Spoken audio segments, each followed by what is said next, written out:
Hello everyone, welcome to my channel NK Education. मेरे YouTube channel पर आप सभी का बहुत बहुत स्वागत है। आज सीटेट 2025 का नोटिफिकेशन कब तक रिलीज होगा और कब हम उसकी जो क्लासेस हैं प्रॉपर सब्जेक्ट के अकॉर्डिंग चलाएंगे, और जो हमारे स्टूडेंट्स न्यू हैं यानी कि फर्स्ट टाइम एग्जाम दे रहे हैं तो उनको पूरा कि किस तरीके से सीटेट आता है, क्या क्या चीजें उसमें पूछी जाती हैं, क्या आपके सिलेबस में होता है, मार्किंग स्कीम क्या है, नोटिफिकेशन आपको कब तक मिल जाएगा, इस सब के बारे में हम डिटेल में आज बात करेंगे। यानी कि क्लासेस शुरू होने से पहले नोटिफिकेशन आपको कब तक मिलेगा, सबसे पहले हम आपको ये बताएंगे। और फिर इसकी तैयारी की जो क्लासेस हैं हमारी, उनका जो शेड्यूल है वो किस प्रकार का होगा फिर वो बताएंगे। फिर पेपर 1, 2 जो भी आप जिसमें भी जो एलिजिबिलिटी आप रखते हैं उसके अकॉर्डिंग भी पूरा डिटेल में बताया जाएगा कि कौन सा सब्जेक्ट कितने मार्क्स का आता है और जो मार्किंग स्कीम है वो क्या होगी। तो और जो हमारे स्टूडेंट्स थे, एक कहें तो जो अभी जो एग्जाम हुआ था दिसंबर में, उसमें क्वेश्चन बहुत ही जो क्वेश्चन पेपर था बहुत सरल था, उसके बाद भी कुछ स्टूडेंट्स का वह क्लियर नहीं हो पाया। तो इसका मतलब कहीं ना कहीं आपने तैयारी में कुछ कमी रखी, वरना पेपर इतना कठिन नहीं था। जरूरी है कि हम फोकस करें और हम अपनी स्ट्रेटजी बनाएं।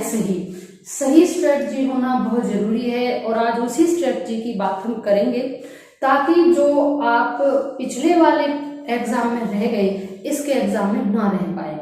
थोड़ा सा आपको इस चीज का ध्यान रखना पड़ेगा कि आपको अकॉर्डिंग टू स्ट्रेटजी, पहले स्ट्रेटजी बनानी है, उसके बाद आपको अपनी तैयारी शुरू करनी है। तो वो ये समझ लीजिए कि आपकी स्ट्रेटजी की पहली क्लास है, किस तरीके से आपको तैयारी करनी है, किस किस पर फोकस करना है। तो आइए पॉइंट वाइज, जैसा कि हमने बताया, सबसे पहले हम नोटिफिकेशन के बारे में आपको बताएंगे। तो जो सीटेट 2025 का जो कि जुलाई में कंडक्ट कराया जाएगा वो कब आपको देखने को मिलेगा, तो उसका जो नोटिफिकेशन है वो मार्च के लास्ट वीक या अप्रैल के फर्स्ट वीक में उसका नोटिफिकेशन आपको मिल जाएगा।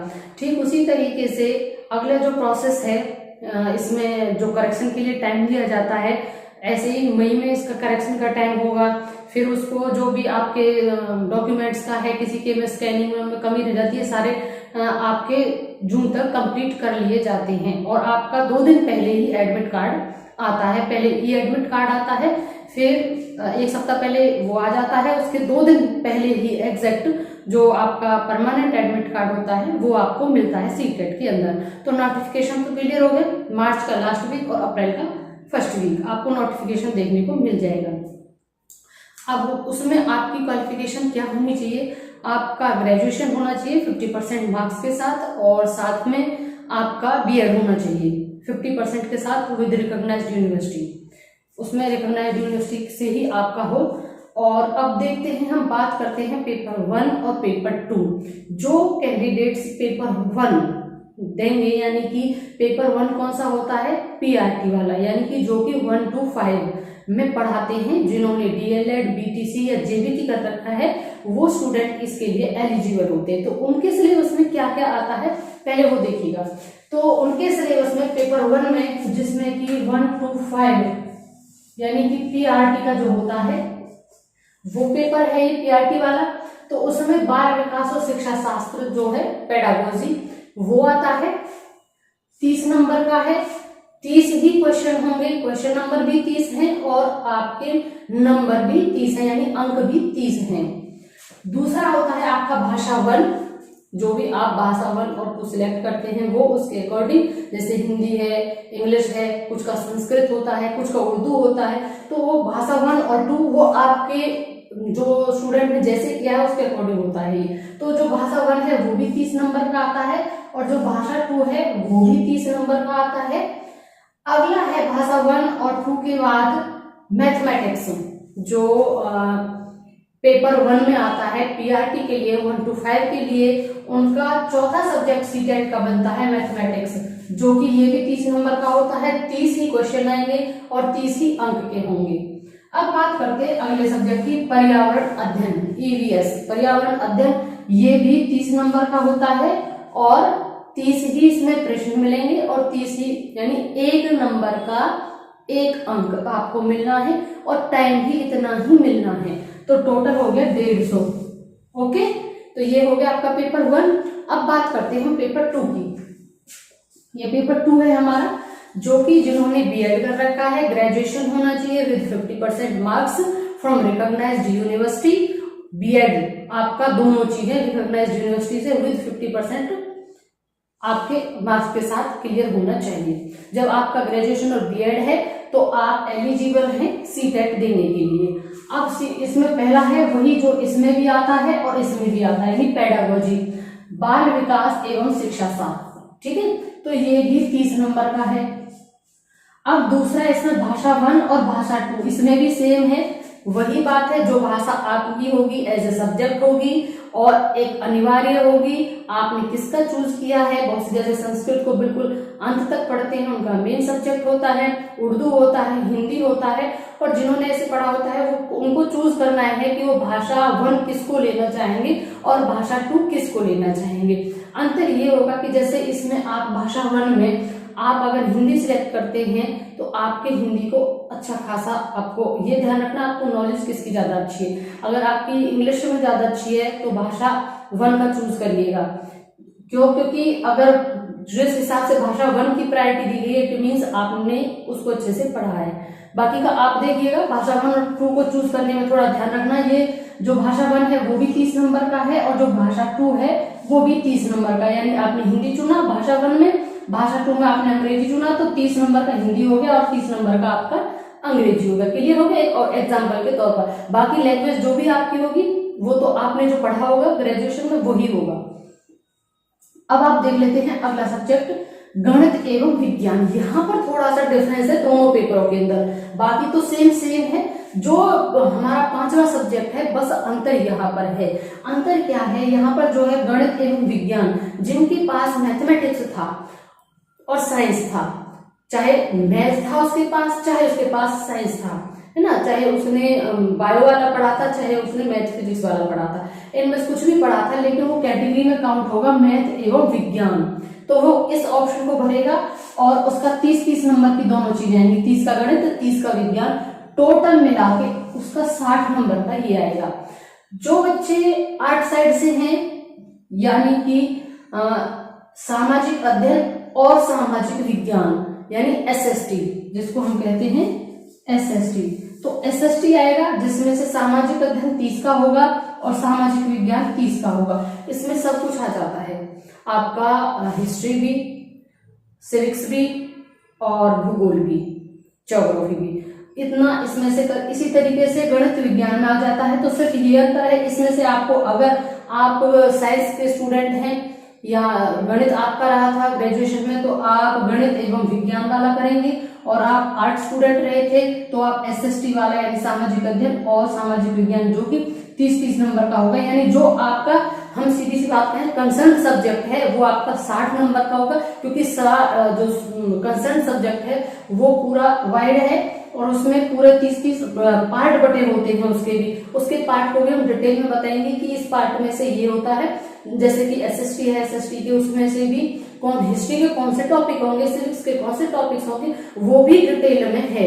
ये तो ओवरऑल एक पूरा है, उस पूरे सिलेबस को भी हम बताएंगे कि ऐसे गणित और विज्ञान में, क्योंकि इतना आप सभी जानते हैं इतना बड़ा है कि क्या सारे टॉपिक तो पढ़ेंगे नहीं, तो इसके अंदर ना सीबीएसई ये करके रखता है सिलेबस के जो पॉइंट्स हैं कि इनके अंदर भी कौन कौन से आपको टॉपिक्स की तैयारी करनी है, यही स्ट्रेटजी होती है। तो एक वीडियो इसके रिगार्डिंग होगा कि गणित एवं विज्ञान में वो कौन कौन से पॉइंट्स हैं, वो कौन कौन से मेन है, हम कह सकते हैं सब्जेक्ट, जो सब सब्जेक्ट कह सकते हैं, सब टॉपिक कह सकते हैं, जिनकी आपको तैयारी करनी है। ठीक उसी तरीके से एसएसटी में भी कौन कौन सी की करनी है, जैसे कि भाई उदाहरण के तौर पर जैसे मुगल साम्राज्य का करना है कि नहीं करना है ना, जो नया आधुनिक युग आया उसका करना है कि नहीं करना है, फ्रांसीसी क्रांति थी कि करनी है कि नहीं करनी है ना, आंदोलन थे वो करने हैं कि नहीं करने। इस प्रकार से टॉपिक रहते हैं, उस पूरे टॉपिक का एक दिन पूरा वीडियो होगा ये वाले पॉइंट पर, पेपर 2 का, जिसमें गणित विज्ञान का और एसएसटी का डिटेल्ड वाला पॉइंट के साथ होगा। अब बात कर लेते हैं हम अपने अलग टॉपिक की, यानी कि मार्किंग, नंबर 1 पे हमने रखा मार्किंग। तो मार्किंग स्कीम क्या होगी इसकी? तो बेटा मार्किंग स्कीम इसकी नेगेटिव मार्किंग स्कीम नहीं है, नो नेगेटिव मार्किंग। जो क्वेश्चंस आपको आते हैं उन्हें करिए, जो नहीं आते हैं उन्हें भी करिए, क्योंकि नेगेटिव मार्किंग इसमें नहीं है। क्लियर हो गया आपको? अगला है एग्जाम मोड। एग्जाम मोड क्या होगा? तो इसमें बहुत कंफ्यूज है कि सीटेट ऑनलाइन हो गया है, कई जगह ये न्यूज सुनी सीटेट ऑन नहीं भाई, अभी तक सीटेट ऑनलाइन नहीं हुआ है। अब पिछली बार भी ऑफलाइन हुआ था, अब की बार भी ऑफलाइन होगा, यानी इसका जो मोड है वो ऑफलाइन है, OMR सीट के साथ आपको करना है। ये पॉइंट भी क्लियर? एग्जाम मोड में अब ड्यूरेशन कितना होगा? पेपर का जो ड्यूरेशन है वो कितना होगा? 1.5 घंटा होगा, क्योंकि मैंने आपको पहले ही बताया था ना, एक क्वेश्चन को अटेम्प्ट करने का 1 मिनट, तो 150 क्वेश्चन आप क्या रहे तो सीधा हो गया 1.5 घंटा। तो ड्यूरेशन आपका कितना रहना है? 1.5 घंटा। अगला पॉइंट है क्वेश्चंस नंबर कितने होंगे, वो हमने आपको पहले बताया, क्वेश्चन नंबर 150, तो 150 ही आपका ड्यूरेशन। अब अगला पॉइंट हमने जो नोट करा आपके लिए, एग्जाम लैंग्वेज क्या होगी, क्योंकि देखो सीटेट को भारत के सभी राज्यों से बच्चे देते हैं और हर जगह हमारे आप सभी जानते हैं 22 भाषाएं बोली जाती हैं, और इसके अलावा भी ये तो वो है जो संविधान में जिन्हें मान्यता मिली हुई है, उसके अलावा भी उपभाषाएं भी हैं और बोलियां भी हैं। तो इसलिए ये बायलिंगुअल मिलेगा आपको, यानी हिंदी और इंग्लिश दोनों में मिलेगा। जो एग्जाम लैंग्वेज जो होगा, एक साइड इंग्लिश होगा, एक साइड हिंदी होगा, वही क्वेश्चन होंगे। जिसमें आपको पढ़ना इजी लग रहा है, समझ में इंग्लिश से आ रहा है, तो आप इंग्लिश वाला मीडियम से क्वेश्चन अटेम्प्ट कीजिए, तो बाइलिंगुअल ये होता है। अब इसकी ऑफिशियल वेबसाइट क्या है ये भी नोट करना, क्योंकि जितने भी नोटिफिकेशन आते हैं CBSE अपने ऑफिशियल वेबसाइट पर उनको अपलोड करता है। वो सभी चीजें आपको हम तो बताएंगे, आपको भी देखते रहना है, क्योंकि एग्जाम आपको देना है। तो उसकी ऑफिशियल वेबसाइट आपको बता दें, www.ctet.nic.in। तो ये आज का हमारा पूरा क्लियर हुआ और उम्मीद है कि आप सभी को समझ में भी आ गया होगा पूरा। एक तो पैटर्न क्लियर हो गया है किस तरीके का होगा, कब तक नहीं होगा, और मार्च में आपको नोटिफिकेशन मिल जाएगा। जैसे ही ऑफिशियल लेटर रिलीज किया जाएगा आपके इसके सीटेट के रिगार्डिंग, वैसे भी हमसे बताएंगे। बाकी चैनल को जरूर सब्सक्राइब करिएगा, ताकि इससे रिलेटेड प्रत्येक क्लास और जो स्ट्रेटजी हम बनाएंगे, क्योंकि पिछली क्लासेस में जो रिजल्ट निकल के आया है लास्ट दिसंबर वाले का, क्वेश्चन पेपर को देखते हुए वो सेटिस्फाई नहीं है। हमसे नहीं कह सकते कि वह जो आंसर वो रिजल्ट आया है वो सेटिस्फाई करने वाला है, तो उसके अकॉर्डिंग और ज्यादा बहुत अच्छे से उसे किया जा सकता था। तो चैनल के साथ जरूर बने रहें, ताकि अच्छे तरीके से तैयारी स्ट्रेटजी के साथ, क्योंकि बहुत से बच्चों का क्या है, SST देख लिया, पढ़ रहे हैं, यही नहीं पता कि ये वाले जो पॉइंट्स हैं आने भी हैं या नहीं आने, क्योंकि SST तो बहुत बड़ा, अब वो पॉइंट आने ही नहीं था जहां पर उन्होंने अपनी एनर्जी वेस्ट कर दी। तो इसलिए उसको हम आपको बताएंगे।